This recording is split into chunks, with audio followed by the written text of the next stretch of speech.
La mente de Cristo. Uno de los mayores propósitos que el cristiano tiene en esta vida es poder llegar a la estatura, a la plenitud del varón perfecto. Según su palabra, nosotros debemos de parecernos lo más posible a nuestro Señor Jesucristo. Pablo incluso describe y él dice: sean imitadores de mí, como yo lo soy de Cristo. ¿Desde cuándo el creyente tiene la mente de Cristo? Para empezar, quiero decirte que tú no podrás forjar en ti la mente de Cristo de no ser que conozcas su proceder, su caminar, sus palabras, sus acciones, a través de cada uno de los pasajes de los evangelios. Es la única manera en que tú estarás dándote cuenta cuál fue la manera de vida de nuestro Señor Jesucristo. El escritor del Evangelio Juan, en el capítulo 6, versículo 56, describe esto: el que come mi carne y bebe mi sangre, en mí permanece y yo permanezco en él. Hermanos, para el día de mañana estaremos llevando la cena del Señor. Vamos a estar abundando un poco más en esto, pero por ahora quiero leerte también Colosenses capítulo 3, versículo 1, que dice: si pues habéis resucitado con Cristo, buscad las cosas de arriba, donde está Cristo sentado a la diestra de Dios. Poned la mira en las cosas de arriba y no en las de la tierra. Este es un común denominador en todos aquellos que han pasado de muerte a vida y que han pasado de tener un pensamiento carnal a un pensamiento, como describe el tema, la mente de Cristo. Si queremos, para empezar, tener el pensamiento de Cristo, debemos de dejar de pensar en las cosas terrenales y poner nuestros pensamientos en las cosas de arriba, en las cosas del cielo. Debemos discernir, debemos examinar cuáles son nuestros pensamientos por medio de la palabra de Dios y por medio de su voluntad. Muchas veces el ser humano en esta época constantemente se la pasa pensando en todo aquello que es terrenal, y no juzgo esa parte, dado que es muy propio de nosotros los seres humanos en afanarnos en lo que es la tierra, pero al mismo tiempo olvidamos lo que es el cielo, lo que representa el cielo. Por eso les leía en Colosenses: si tú has resucitado con Cristo, debes empezar a buscar las cosas de arriba que están en el cielo, y dejar de pensar menos en las cosas que están terrenalmente. La segunda carta a los Corintios, capítulo 10, versículo 5, describe esto. Dice: derribando argumentos y toda altivez que se levantan contra el conocimiento de Dios, llevando cautivo todo pensamiento a la obediencia a Cristo. Recuerda esto: llevando cautivo todo pensamiento a la obediencia de Cristo.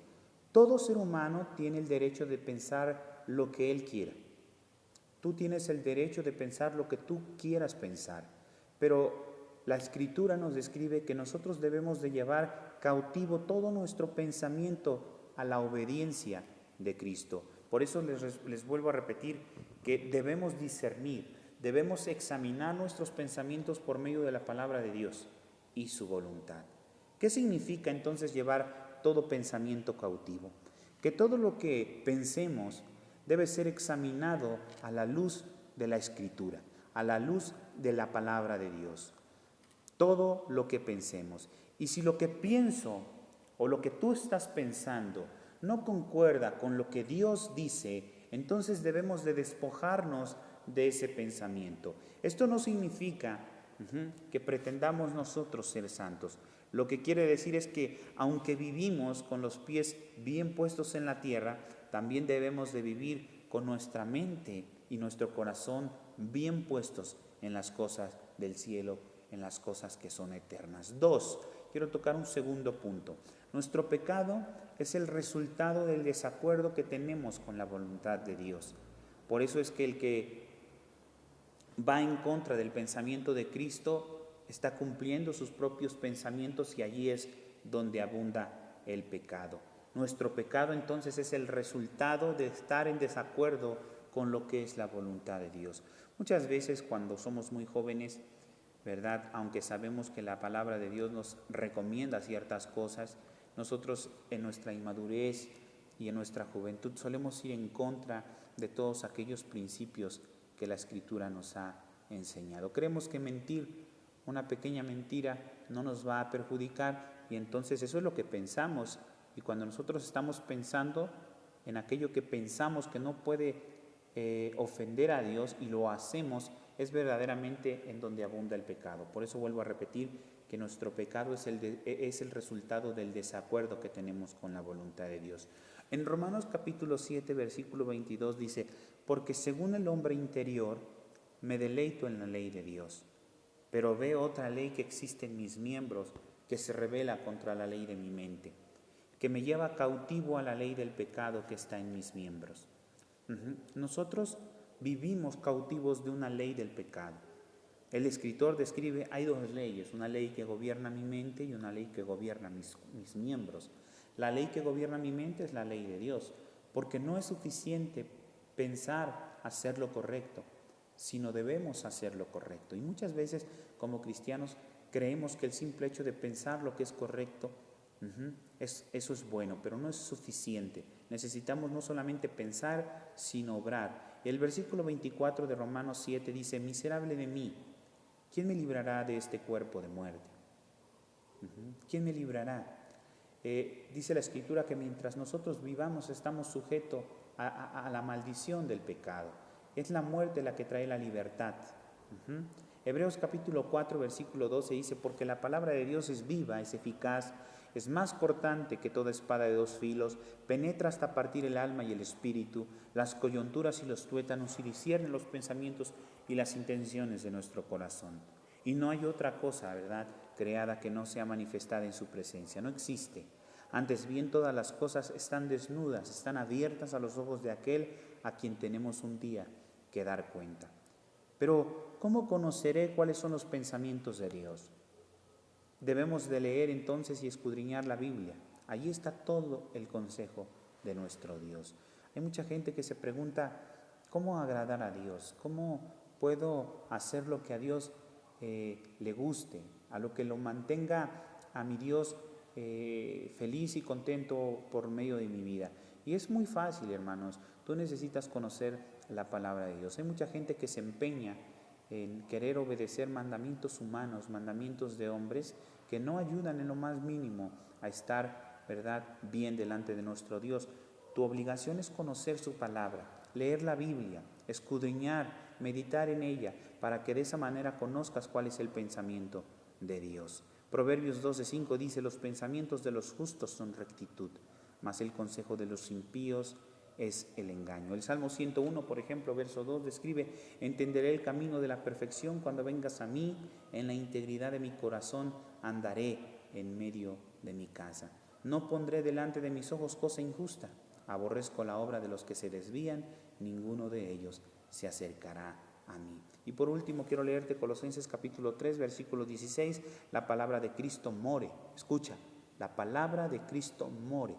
La palabra de Cristo debe de vivir dentro de tu corazón, dentro de tu pensamiento. Debe de morar en abundancia en vosotros. Dice: enseñados y exhortaos unos a otros en toda sabiduría, cantando con gracia en vuestros corazones al Señor, con salmos, con himnos, cánticos espirituales, versículo 17, y todo lo que hacéis, sea de palabra o de hecho, hacedlo todo en el nombre del Señor Jesús, dando gracias a Dios Padre por medio de Él. Punto número 3.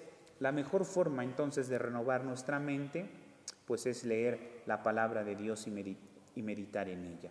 En lugar de dedicar tanto tiempo, ¿verdad?, en cosas impuras, mundanas, nosotros deberíamos de escudriñar su palabra y de meditar en ella. El Salmo 1, describe, ¿verdad?, bienaventurado el varón que no anduvo en consejo de malos, ni en camino de pecadores, ni en silla de escarnecedores se ha sentado, sino que en la ley de Dios medita de día y de noche. Solo podemos pensar como Él piensa si primero aprendo cuál es el pensamiento de Dios que emana de su palabra. Efesios capítulo 4, versículo 21 dice: si en verdad le habéis oído, si tú dices que en verdad le habéis oído, si dices que en verdad habéis sido enseñados conforme a la verdad que está en Jesús.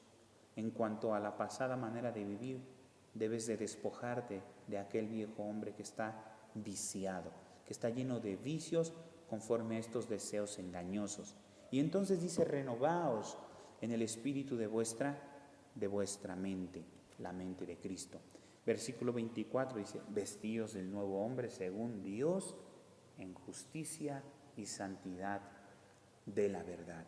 Nosotros vamos a renovar nuestro entendimiento por medio de la justicia y la santidad de la verdad. ¿Dónde abunda el pecado? Cuando nuestro pensamiento no concuerda conforme a la voluntad de Dios. Y es por eso que asistir a la iglesia, escuchar la palabra de Dios es muy importante, porque escuchar la palabra de Dios, hermanos, te limpia, te renueva.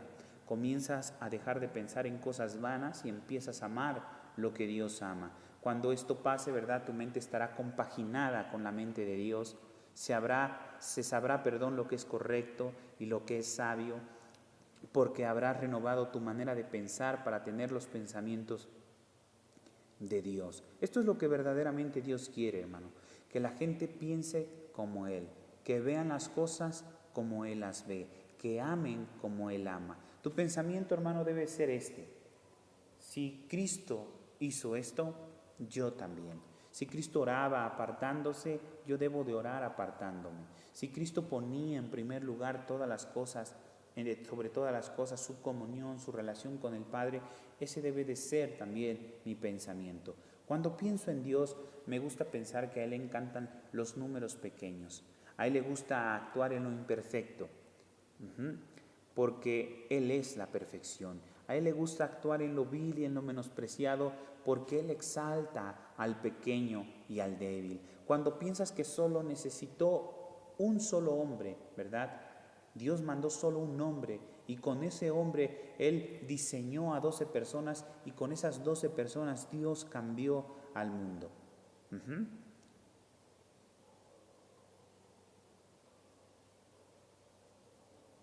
Ezequiel capítulo 22, versículo 25 dice: hay una conjuración de sus profetas en medio de ella, como león rugiente que arrebata presa. Devoraron almas, tomaron haciendas y honra, multiplicaron sus viudas en medio de ellas. Sus sacerdotes violaron mi ley y contaminaron mi santuario. Entre lo santo y lo profano no hicieron diferencia, ni distinguieron entre lo inmundo y lo limpio. Y de mis días de reposo apartaron sus ojos, y yo he sido profanado en medio de ellos. Dice, sus príncipes en medio de ellas son como lobos que arrebatan presa, derramando sangre para destruir las almas, para obtener ganancias injustas. Sus profetas recubrirán con lodo suelto, profetizándoles vanidad. Les adivinaban mentira, diciéndoles: así ha dicho Jehová el Señor, y dice: Jehová no había hablado. El pueblo de la tierra usaba de opresión y cometía robo. Dice que afligían al menesteroso, hacían violencia al extranjero y oprimían sin derecho. El versículo 30 dice: busqué de entre ellos hombre que hiciese vallado, que se pusiese a la brecha delante de mí a favor de la tierra, para que no la destruyese. Pero dice la Escritura en Ezequiel: no lo hallé. No halló un hombre que hiciese vallado. Por el contrario, Pablo le escribe a Timoteo, y él le describe en primera de Timoteo capítulo 4, versículo 15, le dice: para que si tardo sepas cómo debes conducirte en la casa de Dios, que es la iglesia del Dios viviente, columna y baluarte de la verdad. Dios, hermanos, no está en espera de muchos, y Él nunca ha estado en espera de muchos. Él solo necesita encontrar una persona que le crea, una persona que sea obediente a su mandato, a su voluntad, que ame su llamado, que obedezca con su mente y que obedezca con su corazón, y que agote hasta el último aliento de su fuerza por seguir corriendo la carrera y pelear la buena batalla y guardar la fe. Nuestro Dios, hermanos, está cansado de escuchar excusas prolongadas, prórrogas de tiempo. Déjenme enterrar a mi padre, dijo un hombre, ¿verdad? Y después te seguiré. Otro dijo: tengo muchas riquezas, y se fue triste, dice la Escritura, ¿verdad? No podría abandonarlo todo. ¿Saben? Satanás sigue gritando como lo hacía delante del ejército de Israel: denme uno que pelee contra mí. Y la iglesia, al igual que aquella ocasión, se amedrenta, teme perder sus vidas, temen perder sus posiciones, temen perder su estatus, temen perder el nombre, la reputación que tienen, temen perder su vida, y su vida está llena de conformidad y pasividad. Creo que Dios espera, hermanos, que se levante uno que diga: ¿quién es este que se atreve a desafiar a los escuadrones del Dios viviente? Tal vez esa persona seas tú. Y para que tú puedas ser esa persona es necesario que renueves tu mente. Dios está buscando